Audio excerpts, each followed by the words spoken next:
नमस्कार दोस्तों, मैं रविशेखर कुमार अपने एजुकेशनल चैनल जीएस सब्सक्राइबर पर पुनः एक बार फिर से आपका स्वागत करता हूं। दोस्तों, आज हमारे अध्ययन अध्यापन का मुख्य चैप्टर वैदिक सभ्यता है। वैदिक सभ्यता बताने से पूर्व मैं आपको बताऊं कि जब प्राचीन इतिहास के बारे में पढ़ाया जाता था तो वैदिक सभ्यता को सर्वप्रथम पढ़ाया जाता था, लेकिन यह तब की बात है जब वैदिक सभ्यता ही सबसे प्राचीन सभ्यता थी ऐसा माना जाता था। लेकिन जब से सिंधु घाटी सभ्यता के बारे में पता चला तो यह देखा गया कि वैदिक सभ्यता से भी प्राचीन सभ्यता मौजूद था, जो सिंधु घाटी सभ्यता के नाम से जाना जाता था। चूंकि सिंधु घाटी सभ्यता एक नगरीय सभ्यता थी, उसके बाद पुनः यानी कि 250 वर्षों के बाद यह वैदिक सभ्यता एक ग्रामीण सभ्यता के रूप में हमारे सामने आया है। मैं आपको बताऊं कि वैदिक सभ्यता की जानकारी हमें वेदों से प्राप्त होता है। वैदिक सभ्यता की जानकारी हमें वेदों से प्राप्त होता है और वैदिक सभ्यता के निर्माणकर्ता कहिए तो आर्य लोग थे। आज हम उन्हीं के बारे में चर्चा करने के लिए जा रहे हैं। तो आइए सबसे पहले हम लोग देखते हैं कि वैदिक सभ्यता का काल क्या है। तो वैदिक सभ्यता का काल 1500 ईसा पूर्व से 600 ईसा पूर्व का काल माना जाता है। वैदिक सभ्यता को हम दो भागों में बांट करके देखते हैं, पूर्व वैदिक काल या ऋग वैदिक काल एवं दूसरा उत्तर वैदिक काल। तो अभी हम लोग जो पढ़ने के लिए जा रहे हैं वह पूर्व वैदिक काल या ऋग वैदिक काल को पढ़ने के लिए जा रहे हैं। एक बार पुनः सुने। वैदिक सभ्यता का काल 1500 से 600 ईसा पूर्व माना जाता है। वैदिक सभ्यता के निर्माणकर्ता या निर्माता आर्य लोग थे। आर्य का अर्थ श्रेष्ठ वर्ग में उत्पन्न होता है एवं आर्यों की भाषा संस्कृत थी। अगर मैं आपको बताऊं तो इसका मूल निवास स्थान मध्य एशिया माना जाता है। यह विचार प्रसिद्ध विद्वान मैक्स मूलर का है। इसी तरह से अन्य विद्वानों ने आर्यों के मूल निवास स्थान के बारे में अपना अलग अलग विचार प्रस्तुत किया है। उसके संदर्भ में हम देखते हैं कि गंगानाथ झा वह कहते हैं कि आर्य लोग मध्य देश से आए हैं या इनका मूल निवास स्थान मध्य देश था। अगर हम दयानंद सरस्वती की बात करें तो उन्होंने अपने किताब या अपनी रचना सत्यार्थ प्रकाश में कहा है कि आर्य लोग का मूल निवास स्थान तिब्बत का क्षेत्र था।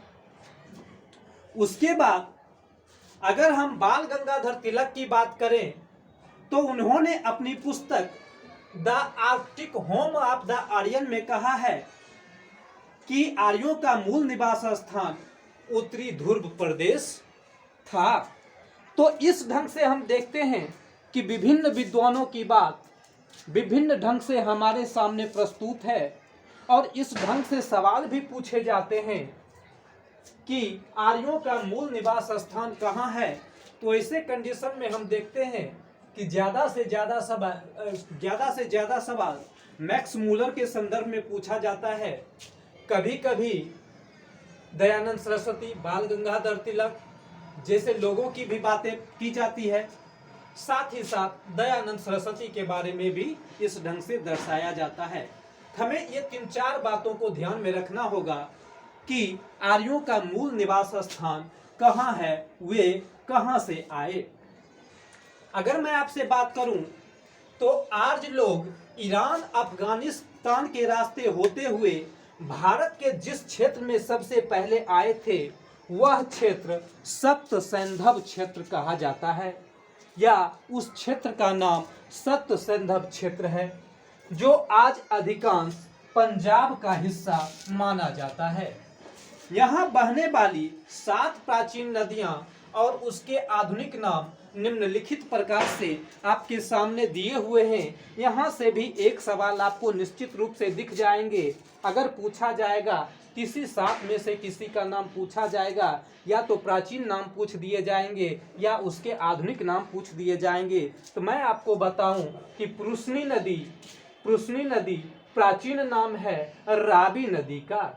पुरुषनी प्राचीन नाम है रावी नदी का, जबकि सिंध प्राचीन नाम है सिंधु नदी का, बिपाशा प्राचीन नाम है ब्यास नदी का, शतुद्री प्राचीन नाम है सतलज नदी का, अस्कनी प्राचीन नाम है चिनाब का, बितस्ता प्राचीन नाम है झेलम का, जबकि सरस्वती नदी के बारे में हम जानते हैं कि यह नदी विलुप्त हो चुकी है। दोस्तों, आपको यहाँ पर ध्यान रखना होगा, 1 नंबर ये आपको दे करके जाएगा। प्रायः यहाँ से सवाल उठाए जाते हैं और कहीं न कहीं अगर आप क्वेश्चन बैंक उठा करके देखेंगे तो लगभग हर साल इसमें से किसी न किसी एक नदी का प्राचीन नाम या आधुनिक नाम के बारे में पूछा जाता है।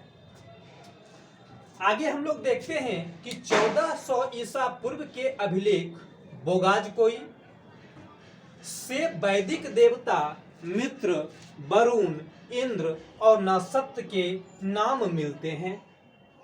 मैं आपसे बोगाजकोई अभिलेख के बारे में बात कर रहा हूं, जहां से इन 4 देवताओं के बारे में हमें जानकारी मिलती है, इनके नाम मिलते हैं। अगर मैं आपसे आगे बात करूं तो ईरान का एक पवित्र ग्रंथ है जिसका नाम जैन अवेस्ता है। इसकी कई बातें ऋग्वेद से मेल खाती है। उसके बाद अगर हम देखें तो समय और काल के अनुसार किस प्रकार का बर्तन किस काल में प्रयोग किया जाता था, उसके बारे में हमने एक खाका में दिया है। यहाँ से भी सवाल आपको देखने के लिए मिल जाएंगे। अगर हम देखें तो सिंधु घाटी सभ्यता में लाल और काले मृदभांड का उपयोग किया जाता था, जबकि ऋग वैदिक काल कहिए या पूर्व वैदिक काल कहिए तो यहाँ से धूसर या गेरुवर्णी रंग के बर्तन, मृदभांड का मतलब होता है बर्तन, यानी कि मिट्टी का बर्तन का प्रयोग किया जाता था। कभी कभी पीटी के सवाल में देखा गया है धूसर या गेरुवर्णी के जगह पर ऐसा नहीं दे करके ओसीपी का यूज किया गया है, तो इसे आप याद रखेंगे। उसी ढंग से अगर हम उत्तर वैदिक काल को देखें तो उत्तर वैदिक काल में चित्रित धूसर मृदभांड देखा गया है, जिससे PGW के नाम से जाना जाता है। PGW के नाम से जाना जाता है। ऑप्शन में PGW ही देखा गया है। उसी ढंग से अगर हम मौर्य काल की बात करें तो मौर्य काल में उत्तरी काली पॉलिश मृदभांड का उपयोग किया गया था, जिसे हम NBPW के नाम से भी जानते हैं। उसके बाद मैं अगर आपसे बात करूं तो ऋग वैदिक कालीन समाज एक पितृसत्तात्मक समाज था। महिलाओं की स्थिति इस समय अच्छी थी। वर्ण व्यवस्था का निर्धारण कर्म होता था।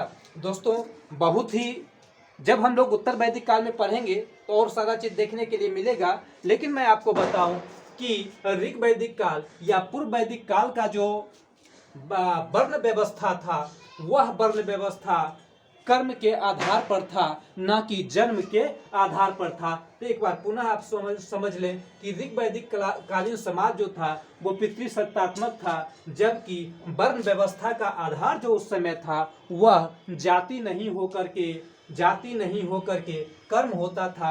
वहाँ महिलाओं की स्थिति अच्छी थी। दहेज प्रथा तो देखा जाता था, लेकिन अन्य प्रकार की कुरीतियाँ जैसे बाल विवाह, सती प्रथा, बहु विवाह, पर्दा प्रथा का कहीं से कुछ भी पता नहीं था। यानी कि ये जो कुरीतियाँ हैं, बाल विवाह, सती प्रथा, बहु विवाह प्रथा, पर्दा प्रथा, यह नहीं था।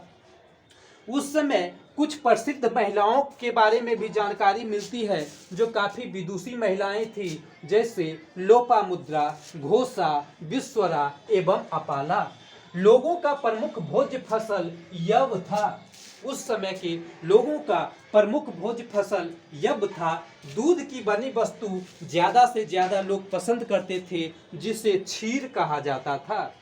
दूध की वस्तु ज्यादा से ज्यादा पसंद करते थे, जिसे क्षीर कहा जाता था। वस्त्र वस्त्र वस्त्र का अगर हम लोग प्रकार देखें तो उस समय जो वस्त्र धारण किए जाते थे वह आंतरिक वस्त्र जो होता था वह निबी कहलाता था। अधिवास ऊपर पहने जाने वाले वस्त्र थे, जबकि उसनीस पगड़ी को कहा जाता था। एक बार पुनः ध्यान रखेंगे, उस समय जो वस्त्र का उपयोग किया जाता था उसमें निबी था जो आंतरिक वस्त्र था जो अंदर पहने जाते थे, अधिवास था जो ऊपर पहने जाते थे, एवं उसनीस था जिसे हम पगड़ी के रूप में उपयोग करते थे। अर्थव्यवस्था का प्रमुख आधार पशुपालन एवं कृषि था। दोस्तों ध्यान देंगे, सवाल यहाँ से पूछा जाता है कि ऋग्वैदिक कालीन समाज में अर्थव्यवस्था का प्रमुख आधार क्या था।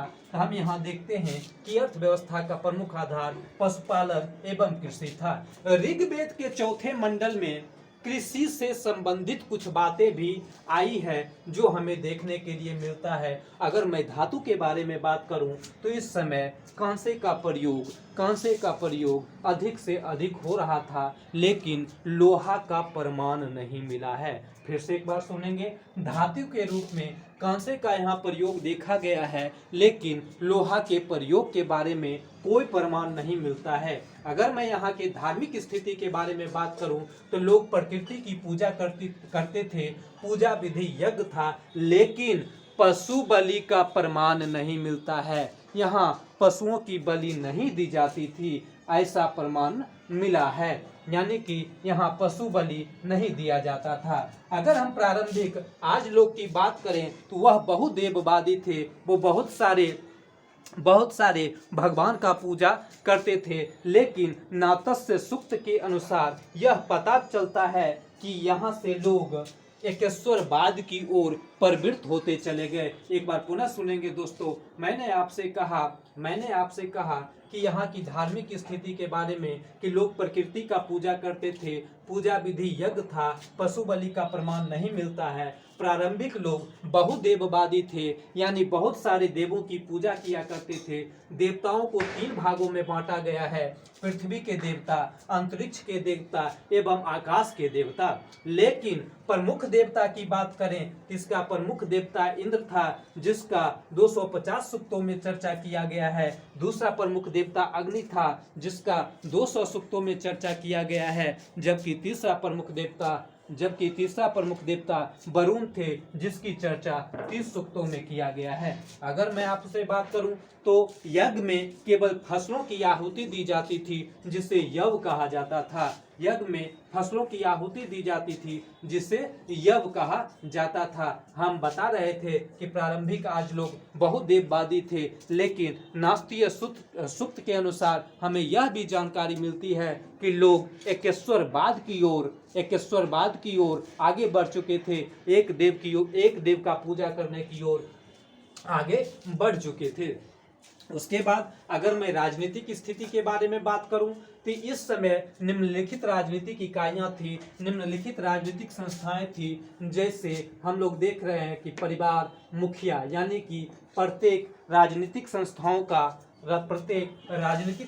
का प्रमुख कौन होता था, तो कुल का प्रमुख कुलप होता था, ग्राम का प्रमुख ग्रामनी होता था, विश्व का प्रमुख विश्वपति होता था, जन का जनपति एवं राष्ट्र का राजन होता था। दोस्तों यहाँ पर पुनः एक बार ध्यान देंगे, ऐसा भी पूछा जाता है कि ऋग्वैदिक काल में या पूर्व वैदिक काल में राजनीतिक इकाइयाँ की सबसे छोटी इकाइयाँ क्या थी, तो वह कुल था, जबकि सबसे बड़ी इकाइयाँ की क्या थी, तो वह राष्ट्र था। अगर हम देखें तो कुल का प्रमुख कुलप होता है, ग्राम का ग्रामनी, विश्व का विश्वपति, जन का जनपति और राष्ट्र का राजन होता है।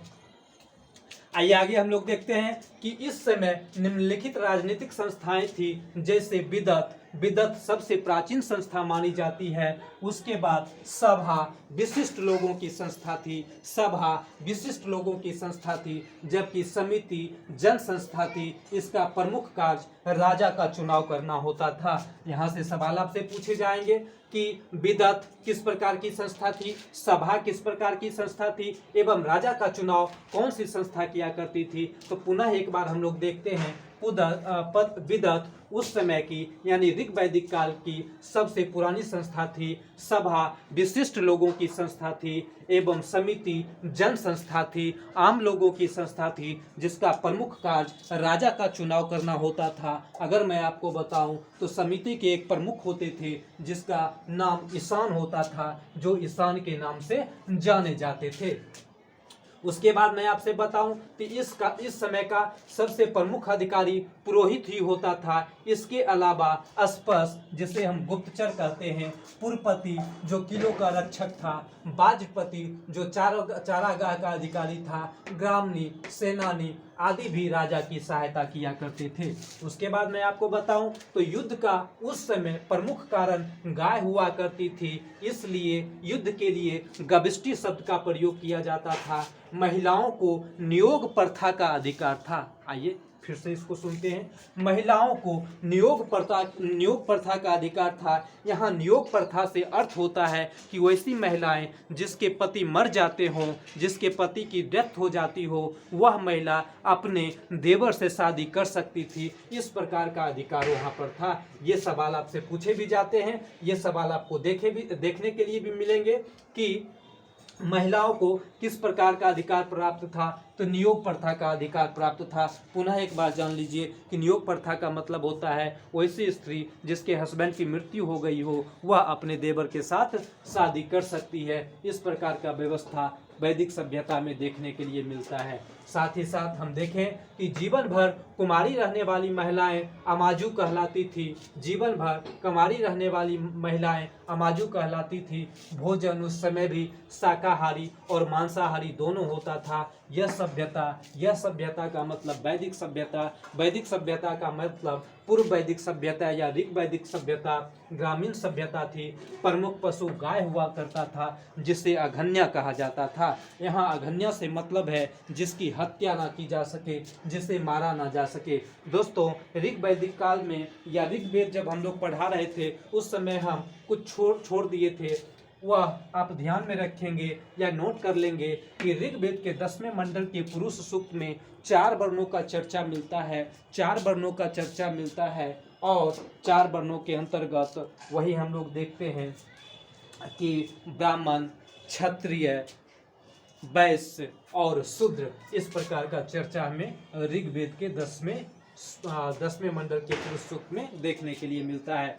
यहाँ पर मैं आपको बता दूं कि कुछ चीज़ें ऐसी भी है जो यहाँ पर देखने में आपको दिक्कत हो रहा है, तो मैं थोड़ा सा कैमरा को सीधा कर लेता हूँ ताकि आप विशेष ढंग से या बेहतर ढंग से इसे देख सकते हैं, ताकि आपको यहाँ से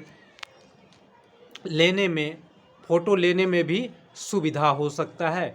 तो इस ढंग से अब आपके सामने हमारा पूरा वीडियो दिख रहा होगा, पूरा ब्लैक बोर्ड दिख रहा होगा। आप इसका चाहें तो स्क्रीनशॉट भी ले सकते हैं, आप चाहें तो इसे अन्य ढंग से भी सेव कर सकते हैं।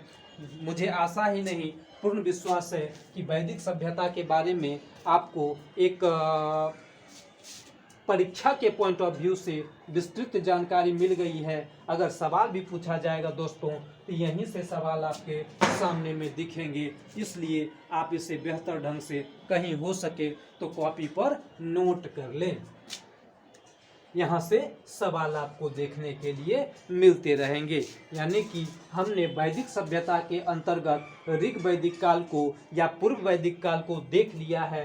नेक्स्ट वीडियो हम लोग उत्तर वैदिक काल में देखेंगे कि ऋग वैदिक काल में और उत्तर वैदिक काल में क्या अंतर हुआ है। ऋग वैदिक काल की समस्या आगे जाकर के उत्तर वैदिक काल में कैसे समस्या बन गई है, या ऋग वैदिक काल की प्रमुख विशेषताएं यानी जो कुछ और कुरीतियां इस काल में उपलब्ध नहीं थी, वह कुरीतियां आपको उत्तर वैदिक काल में देखने के लिए मिलेगा। दोस्तों, अगर हमारा यह वीडियो आपको अच्छा लगे तो निश्चित रूप से आप हमारे एजुकेशनल चैनल GS सब्सक्राइबर को सब्सक्राइब करें, कमेंट करें, दोस्तों के साथ शेयर करें।